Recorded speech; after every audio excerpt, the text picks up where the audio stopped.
The sound of the deadbolt sliding into place was sharper than the wind outside. For a moment, I thought maybe I had imagined it. But then I heard Rebecca's voice through the glass, flat and cold as the night around me. "Maybe this will teach you not to interfere with our family decisions." And just like that, the door shut, leaving me on the porch in nothing but a nightgown and a thin wool coat. It was 2 o'clock in the morning. Snow fell hard, stinging against my bare legs, and the Colorado wind cut through me like a knife. I pressed my hand against the glass, hoping she'd turn back, but all I saw was her shadow retreating down the hall. I was 70 years old.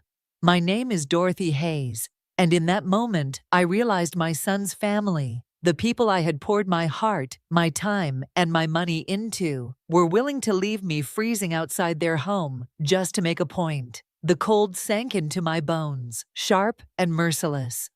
I pulled my coat tighter, but it was useless. My breath fogged the air in frantic bursts as my mind tried to make sense of what had just happened. How had we gotten here? How had love twisted into this cruel game of control? If you had asked me 2 years earlier, I would have told you I had the kind of life most women my age only dream of. A penthouse overlooking the lights of Denver. A cabin in the Rockies, where the pines stood tall and the lake shimmered in the summer sun. Nearly 4 decades of work had turned my small consulting service into one of the most trusted advisory firms in the region. My clients included community banks, small tech startups, and medical practices that grew into powerhouses. I had built not just a career, but a legacy. And yet, none of that shielded me from betrayal. I lost my husband when I was 32. A car accident on a rainy night stole him from me and left me alone with our 4-year-old son, Daniel. I promised myself and him that I would never be at the mercy of anyone again. Not of poverty, not of pity, and not of circumstance. I studied at night, worked every job I could during the day, and saved every penny until I built something worth protecting. By the time I retired, I had over $15 million in assets, enough to give Daniel and his family every opportunity they could want. That was my mistake. I thought generosity was love. I thought giving was the same as being valued. Now here I was, standing in the snow at 2 in the morning, realizing just how wrong I had been. My teeth chattered, my skin burned with cold, and yet beneath it all was a fire in my chest. A fire that whispered one truth louder than the wind. They had no idea who they had just locked out, because by 9 a.m., while they were busy calling banks and swiping cards that would no longer work, they would learn what happens when you leave the wrong woman in the cold.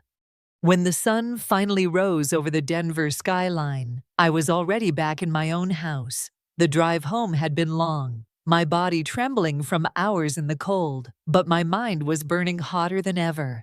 I sat in the kitchen, wrapped in a blanket, staring at the steam rising from my coffee. My hands were still raw, my lips cracked from the icy wind, but I could think of only one thing: Daniel, my son. The boy I had carried on my hip through long nights of homework. The boy I had fed on borrowed money when I was a widow with nothing but determination. Somewhere along the line, he had grown into a man who let his wife slam the door in my face without lifting a hand to stop her. I wanted to tell myself it was all Rebecca, that she had poisoned him against me. And yes, Rebecca was manipulative, sharp-tongued, and greedy. She never forgave me for keeping the cabin in the Rockies titled under my name instead of gifting it to them as a wedding present. But Daniel, he had stood there, he had watched, and he had done nothing. The first crack in my trust appeared years ago, but I ignored it. It was the afternoon he asked if I could help cover a mortgage payment on their oversized suburban mansion. Just one time, he said, but one time became 2. Then came the new SUV, the private school tuition, the vacation homes. Each check I wrote was supposed to bring me closer to my son, but instead, it only built a wall of entitlement around him and Rebecca. I thought back to the night before, the sharp slam of the deadbolt, the sound of Rebecca's voice, and I knew something had changed in me. They thought I was weak. They thought age had dulled me. They thought money had blinded me. They were wrong.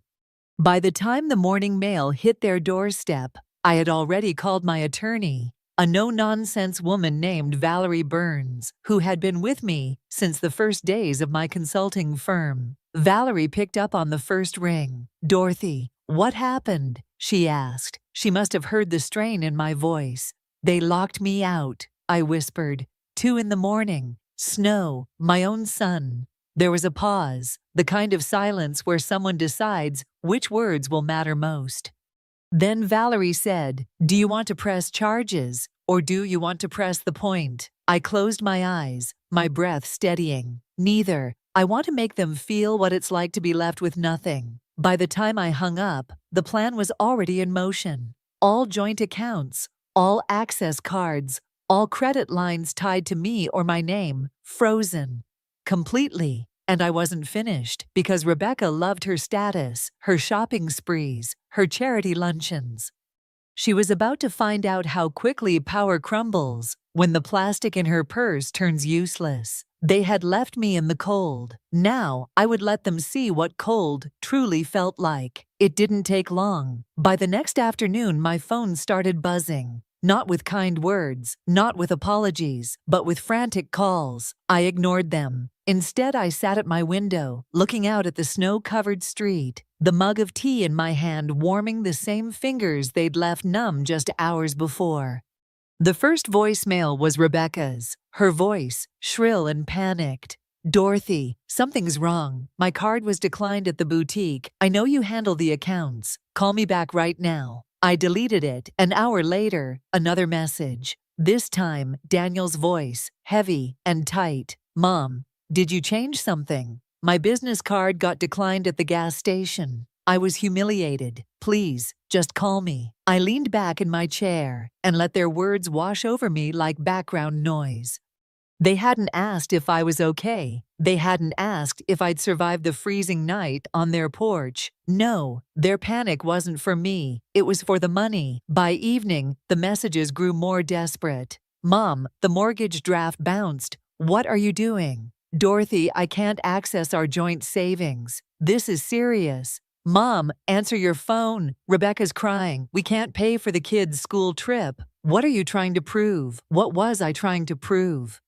That their comfort was built entirely on my silence. That their laughter at the dinner table, their trips, their brand new cars, all of it existed because I allowed it to. And that night, when they turned the lock and left me out in the dark, they had forgotten who really held the keys. I remember when I first opened those accounts, years ago, when my consulting business in renewable energy finally took off. I thought sharing my success with my son would bring us closer. Daniel was just starting out then, juggling bills, a newborn, and a demanding job. I told myself helping him was what family did. But somewhere between gratitude and greed, something shifted. Rebecca stopped saying thank you. Daniel stopped looking at me with respect. And I kept paying, hoping it would buy me love I didn't realize had already been sold. Now, listening to their panic, I felt something inside me snap back into place, like a bone that had been broken and finally reset. That night, Rebecca herself showed up at my doorstep, face flushed red from the cold. She pounded the doorbell until I opened it a crack. "You can't do this," she shrieked, her breath fogging in the air between us. "We have bills, Dorothy. Children. Do you want your grandchildren to suffer?" I studied her face. She wasn't worried about the children. She was worried about her handbags, her house, her next charity luncheon. I let her words hang in the air before I answered quietly. "You left me in the snow. Did you think I'd just forget?" Her mouth opened, but no sound came out. For once, Rebecca was speechless. I closed the door, and this time I locked it. The next morning, I woke to the sound of pounding, not just on my door, but on my heart. Daniel's voice carried through the wood, deep and urgent. "Mom, please, we need to talk." I sat on the couch, calm, as though I had been expecting this moment all along. The kettle whistled softly in the kitchen. I let it finish before I rose and opened the door just enough to see his face. He looked older somehow, lines etched into his forehead that hadn't been there last week. But it wasn't age, it was desperation. "Mom, why are you doing this?" His voice cracked. Rebecca's hysterical. The kids are asking questions. I had to tell my boss I couldn't cover a business dinner.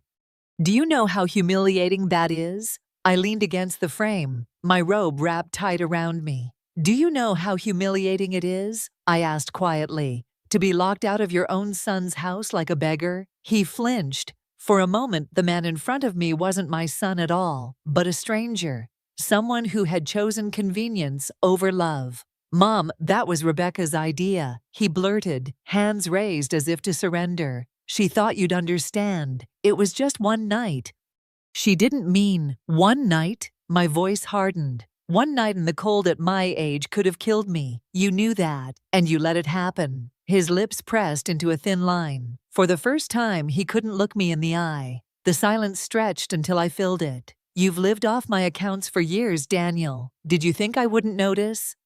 Did you think I'd keep writing checks while you treated me like an unwanted guest in your life? He ran a hand through his hair, pacing on the porch. Mom, I admit, we've leaned on you too much, but freezing our accounts, that punishes the kids. They don't deserve this. It was a clever play, using my grandchildren as shields, but I had seen through clever plays my whole life. The kids will be fine, I said evenly. It's you and Rebecca who will have to adjust.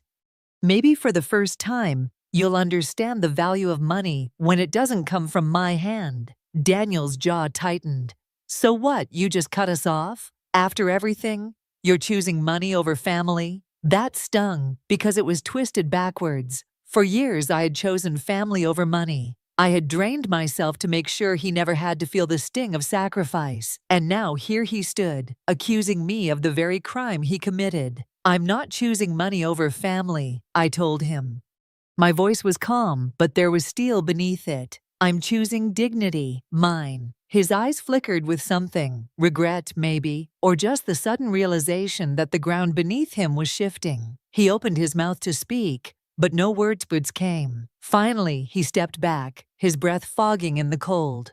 You'll regret this, Mom, he said hoarsely. I closed the door gently, my hands steady. For the first time in years, I didn't feel regret. I felt free. 2 days passed in silence. I almost believed Daniel had finally understood that perhaps the frost on our relationship might thaw with time. But I should have known better. It wasn't Daniel who made the next move. It was Rebecca. I first heard it at the grocery store. 2 women from church, standing by the apples, lowered their voices when I walked past. One of them gave me that pitying smile people reserve for gossip's favorite subject. By the time I reached the register, the cashier, usually chatty, barely made eye contact. My chest tightened with unease. When I stepped outside, I understood why. Rebecca stood near the entrance, her phone in hand, pretending not to see me. Her lips curved into the faintest smirk before she turned away. That evening, a neighbor called. Dorothy, she said suavely, I don't know if you're aware, but Rebecca's been saying things, that you're confused, that you've been mismanaging money, that Daniel had to step in for your safety. I nearly dropped the phone. For a moment, the world tilted sideways. As not only had they locked me out in the cold, but now they were trying to paint me as senile, to rewrite the story before anyone could ask questions. I steadied myself. Thank you for telling me, Marlene, I said. Don't believe everything you hear. But inside, fury burned hot enough to melt any snow. The next Sunday at church, whispers followed me down the aisle. I could feel them ripple like a draft against my skin. And when the pastor's wife asked gently if I needed support with my affairs, I knew the rumors had taken root. Rebecca wanted to erase my credibility. If the community believed I was unstable, then cutting Daniel and her off financially would look like an act of confusion, not strength. That night, I sat at my kitchen table with my old ledger book spread before me. Every deposit, every transfer, every check I'd written for Danielle over the years stared back at me in black and white. Evidence, proof. Rebecca thought she could bury me under whispers, but she didn't know the one thing I had that she never would: records. I called an old friend the next morning, Gail, who had worked in finance before she retired. She came over with her glasses perched on her nose and a notebook in hand. Together, we organized every document into binders, neat and precise. Dorothy, Gail said, flipping through the pages, you've essentially bankrolled their entire lifestyle. House renovations, tuition, vacations, all of it. This isn't confusion. This is exploitation. Her words steadied me like a hand on my back. The more I studied those binders, the more I realized I wasn't the one on trial here. Daniel and Rebecca were. When the phone rang later that evening, it was Rebecca this time. Her voice was syrupy, false sweetness coating every word. Dorothy dear, there seems to be a misunderstanding, she purred.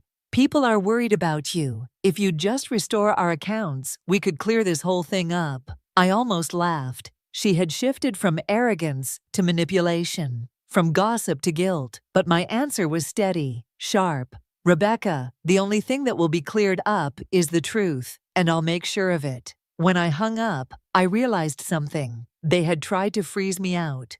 Now it was my turn to bring the freeze to them. One account, one rumor, one lie at a time. I didn't sleep that night. Every whisper I'd heard in church stall echoed in my head, but so did Gail's words. This isn't confusion. This is exploitation. By dawn, I knew what I had to do. I called Pastor Hill. He was a kind man, level-headed, respected by nearly everyone in town. Pastor, I said, my voice steady, I need 5 minutes at the community meeting on Wednesday.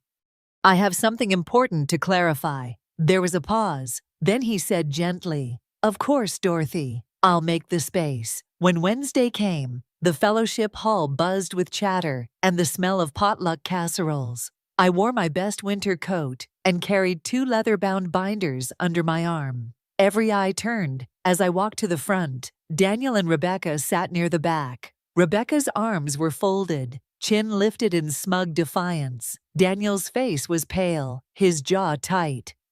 Good evening, I began, my voice trembling at first, then finding its strength. Some of you may have heard rumors that I am confused, that I can no longer handle my affairs. I want you to hear the truth from me. A murmur swept the room. I opened the first binder and held up a page. These are records of every check I wrote to Daniel and Rebecca over the past 15 years. Mortgage payments, tuition bills, credit cards, vacations. My voice cracked.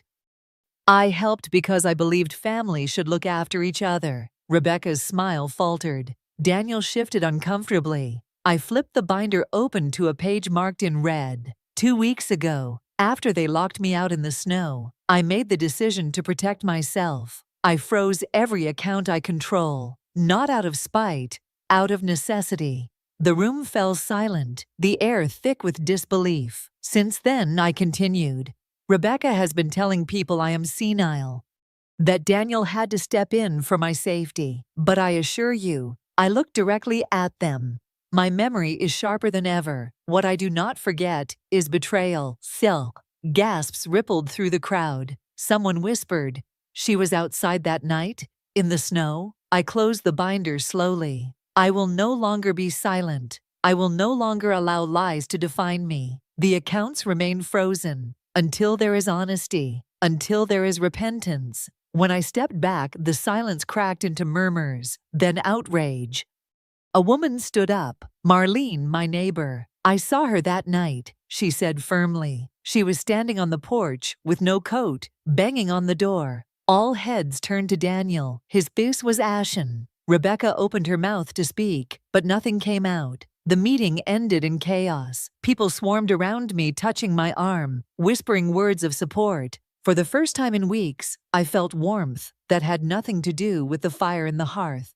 That night, as I laid the binders on my kitchen table, I realized something profound. My son and his wife had power when I stayed silent. But once I spoke, their empire of whispers began to crumble. Still, I knew this was only the first step. Their pride ran deep, and pride rarely surrenders quietly. The storm was far from over. I should have expected it. Pride wounded often turns poisonous. The very next morning, a letter appeared in my mailbox, not handwritten, not kind.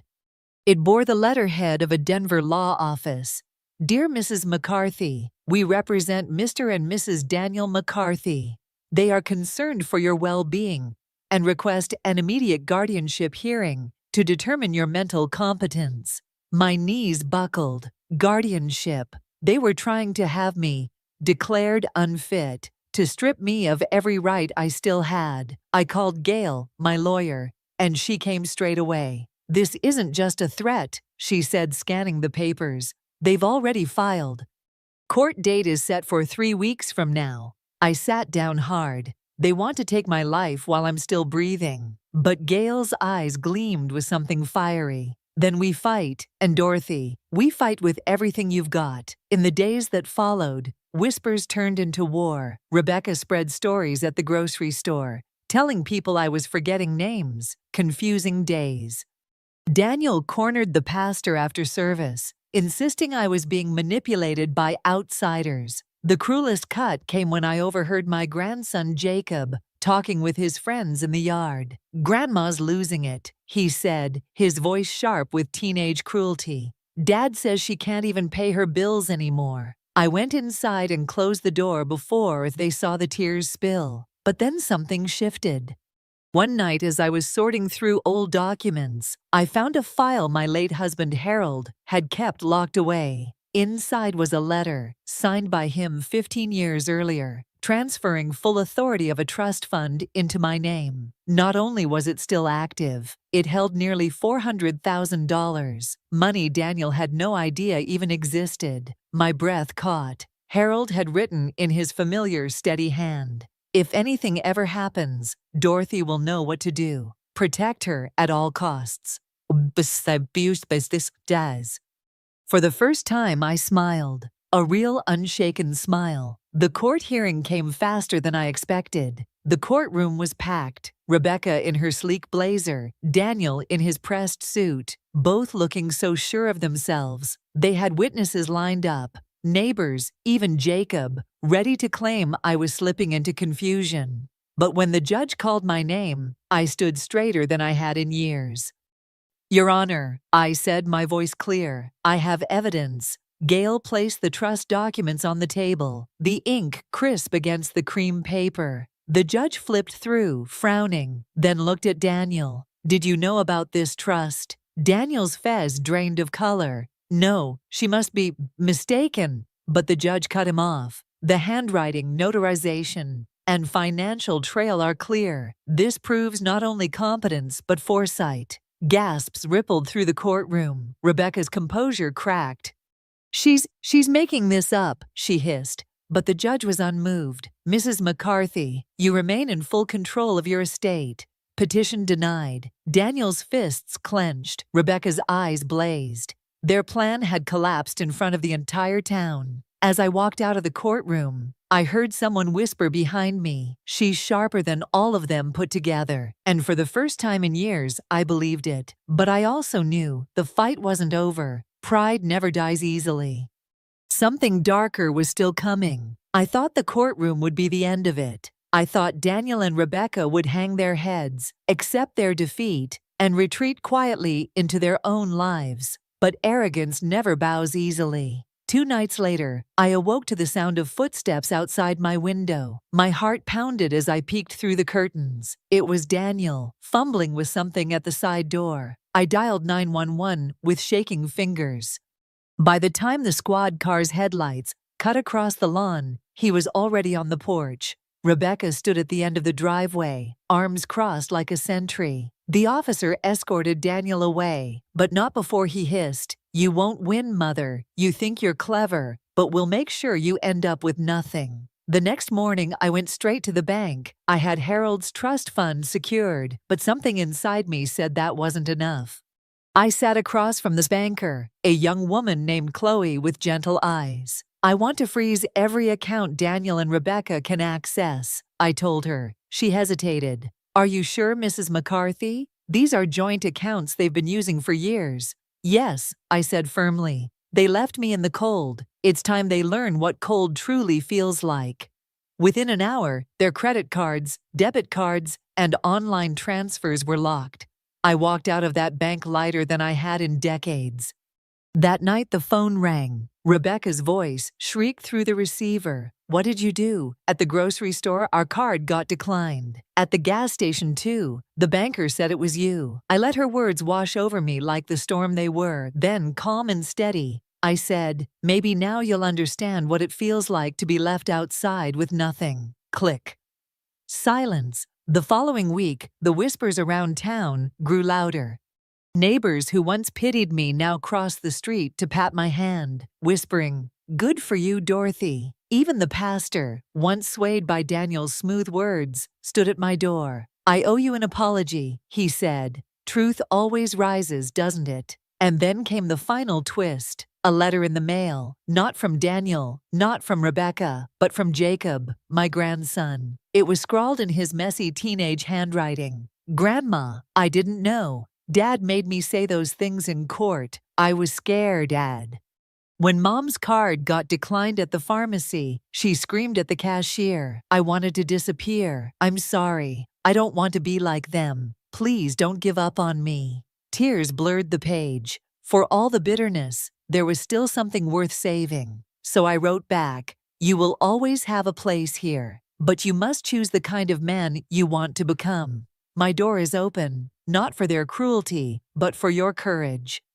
Days later, Jacob showed up at my porch, backpack slung over one shoulder, eyes downcast but determined. I let him in. We sat at the kitchen table, the same one where Harold and I once dreamed of a family built on love, not greed. For the first time in years, the silence felt like healing, not loneliness. And in that moment, I understood the lesson I had to carry and share. Family is not about blood alone. Family is about who shelters you when the storm hits, not who throws you into it.